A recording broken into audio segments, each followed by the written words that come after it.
Hello everyone, this is PC Death Gamer. Welcome back to another episode of Higurashi When They Cry, Chapter 1. Anyway, last we left off, of course, we were with Rena and Mion. Decided to get a tour of the town and ended up having lunch and fighting over apple rabbits. And got utterly defeated. But anyway, as we were saying, it was a fun-filled, crazy day. Well, as soon as the sun began to set, the end of the day really did come quickly.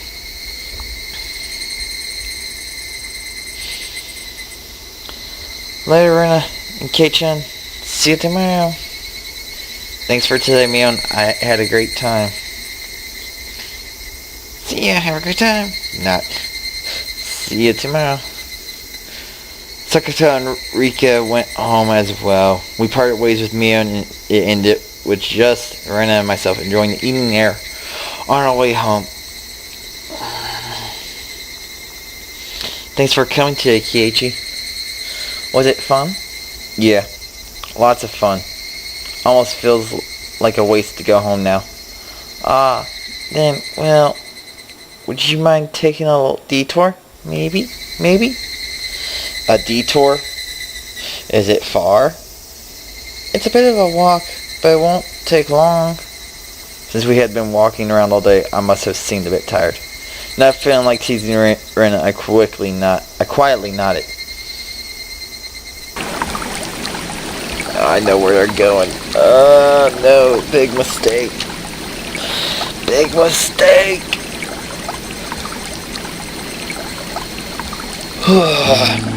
Traversing a small path and up a small hill, the land suddenly stretched out before us. There, what looked like the remains of a basically trashed construction site came into view.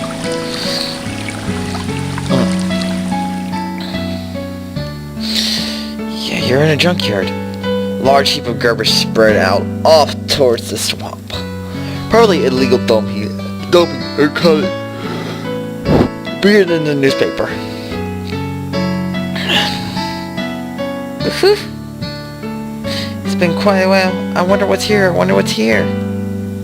When you say it's been a while, you mean the business you had here was with this garbage pile?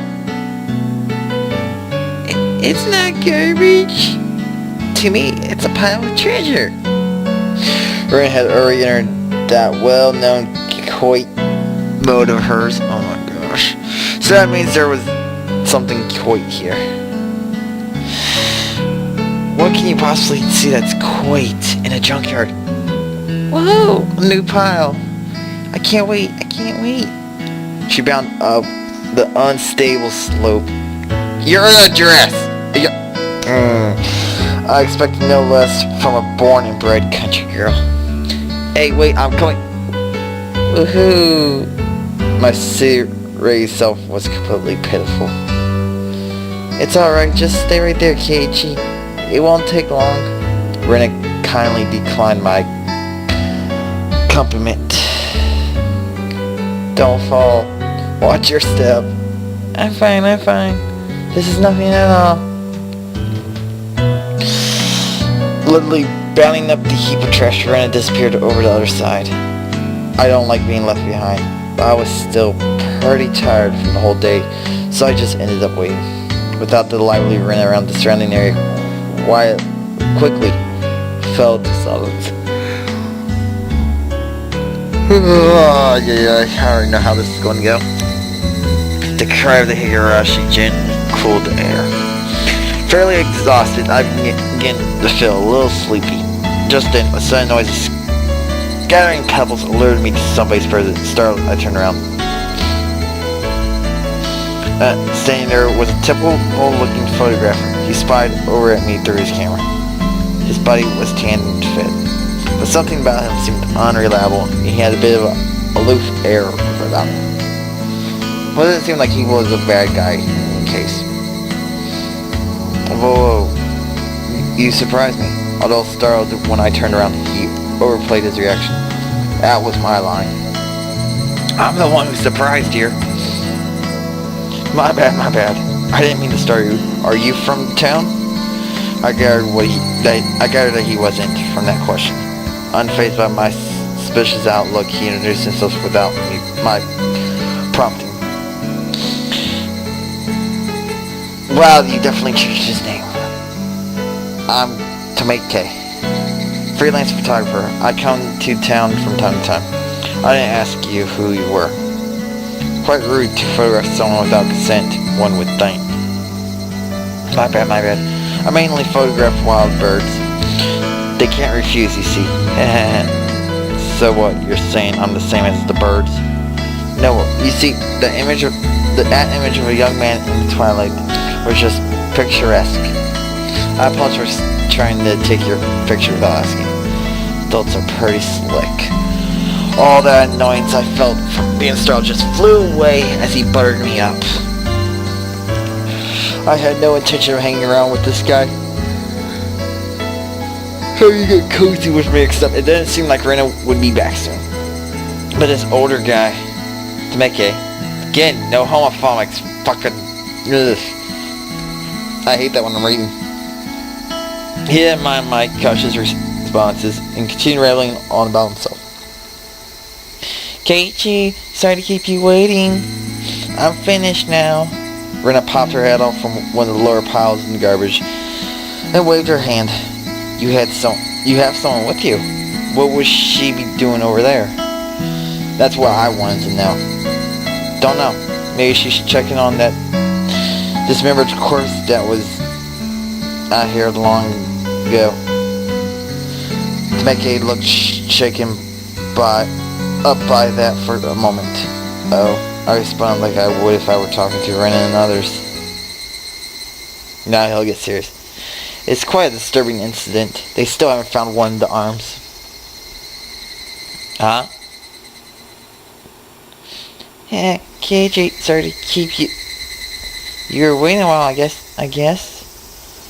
I best leave you two lovebirds alone. Again, my apologies for starting, Keiichi.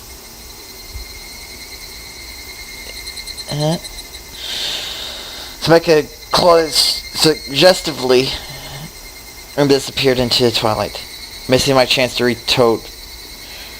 Put me off a bit. Keiichi, are you angry? Why, I wonder. It wasn't Rena's fault, so I decided to just brush it off for now. Yeah. How was it? Finding the treasure trove? Oh yes, so listen. You see, there was a Colonel Sanders doll. Why did I not expect anything else? A Colonel Sanders doll? Oh, that thing, the statues they always have out in front of that fried chicken place, that life-size dummy? Yes, Colonel Sanders. What cute. I want to take it home. I couldn't tell how she decides what's koi and what or not, but well, she seemed to want it. It's garbage, right? No one would care if you just take it home, right? It's become the base of another pile. I can't dig it out easily. There's no lamppost over there, so it'll get dark pretty soon. Rena seemed quite down about finding a treasure and not being able to bring it back. I'll help you out to repay you for that delicious picnic you prepared today. Thank you. Birds heading home to roost proclaimed that nightfall would soon be upon us. Keiichi, it's going to help. I can take Colonel Sanders home. Why? Rena staggered along as if intoxicated in her dreamy state of mind. Tried to ask her in a way that wouldn't make her take her out of her cheery state. Hey Rena, long ago, did something happen here? Seems like they were building a dam here. I don't know the details though. Like, just wondering if you knew anything. If you knew about, an incident or something. Boom. I don't know. Her tone was disturbingly frank. Sounded more like a denial than an answer. I must have appeared rather dumbstruck. Rena quickly aligned her expression. Actually, I didn't leave here until a year ago. Huh? You transferred here too?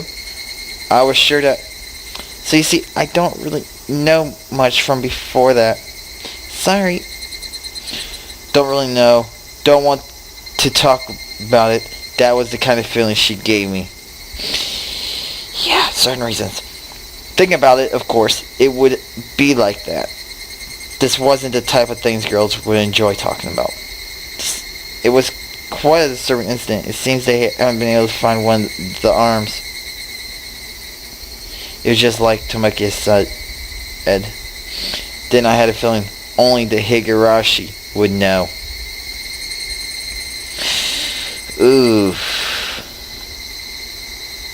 And of course, you're going to end chapter 2 there, aren't you? Or are you going to do another time skip on this? Well, I shouldn't say chapter 2. I should say part 2 of chapter 1. Yep. So now we got the Madara Mansion and the damn site murder dismemberment. So let's view the new tips. Yay. So let's see what these, of course, say. Just to get them over with. So, Kate, you're not stinky rich? What is this all of a sudden? Did I come to school in a limo before? How much did you get for a monthly allowance? About $10. My, that's a rather peasant amount. Shut up, you... His lunch is made up of normal stuff. He isn't rich. What are they talking about? To be asked out of nowhere how much I get and then told that it's a peasant amount? Sorry. Rena seemed to pick up on my dubious expression and started giggling. Keiichi, your house, you know, it's pretty big, yeah? So the architecture has people all around town calling it the Mabara Manor. And it sort of stands out. Mabara Manor. Since the house is so big, everyone is gossiping, wondering exactly how rich you are. I see. Now I get it. Well, the frame of it is huge. I see how it could cause some misunderstandings. From my deduction, I wager they spent too much money on building the house, and that's why they are now broke. Being broke. How very, very unfortunate. I think sarcasm in this easily from Rika took pity on me as she patted my head. I go from being treated like a millionaire to a beggar. Yeah, sorry for ruining your imagination, but we aren't millionaires or poor. We're the image of a normal average household. You can't call it normal with that huge house. The entranceway is all green and the gate is large enough for a large truck to get through. That's not normal at all. They do say the bigger your house, the more... Okay, prosperous you are. Had to figure out the word real quick. The reason the house is so big is because Dad's studio is in it too. There are a bunch of different workshops and lots of his work is hung up in different places. All of them are huge too. For those reasons, the family actually uses only a third of the house for day-to-day living. He planned it out so people in cars could come in and see the galley he opens up in the house someday. By the way, the entranceway Mion is talking about is the one for the studio and is normally sealed off. The entranceway the family actually uses is very plain and a simple one. The interior is much different from how it looks on the outside. I really like the chance to explore Keiichi's house. Claiming not to be rich, but having a home like that? What could be hidden there? Maybe there's something quite hidden? What? No! They probably had no money to purchase furniture, so it's filled with Spartan rooms. If there are carpeted rooms, I would love to try rolling around on the floor. What? That'd be great. So great, I want to roll around too. Seems like their imaginations are just piling on. Well, sometime in the near future, it wouldn't be too bad to invite them all to my house. Dad is a sucker for the ladies, so he might even let them look around his studio. The car to Higurashi sighted as the sky towered over everything. It was hot, but the air was clear. It smelled like the beginning of summer. Okay, now the newspaper. Yay. So now we get to read the newspaper about this dismemberment. From the June 20th, 1979 edition. The Shinsaibashi City Okamura Police Station, June 20th, late at night. Suspects, whoever, were arrested on suspicion of murder and improper disposal of a corpse. The main offender, has been added to wanted list nationwide. According to our sources, the 6 suspects were at the Higurashi Dam construction site workroom on the, I'm saying it's 20th because it's 2 X's. It's not the 20th, it's an unknown date, at 9 p.m., where they are suspected to have assaulted and murdered the site overseer, as a group, dismembering his body and hiding it. On the 20th at 8 o'clock in the morning, a report was filed by the Shinsaibashi City Hospital in which a male suspect alleged having murdered Mr. When questioned at the police station, the individual confessed to the crime. Since a portion of the body was recovered at the location he gave, he was arrested that afternoon on suspicion of murder and mutilation of a corpse. The rest of the suspects were arrested the same day, but the main culprit is still at large. Police are currently on his trail. The motive is purported to be a drunken verbal dispute during which he killed the victim in a fit of anger. However, there are multiple inconsistencies with their testimonies, the investigation is ongoing. So basically, they don't know why someone was murdered. Okay. Now let's go ahead and save. Into chapter 2. It's part 1 of chapter 1. Put that way. But anyway, I'm just going to end this episode here. I do hope you all enjoyed. In the next episode, of course, we'll go ahead and see what goes on in part 3. See how things are slowly going to add up here. But anyway, this is PC Doctor. Hope you enjoyed. Keep playing on. See yas.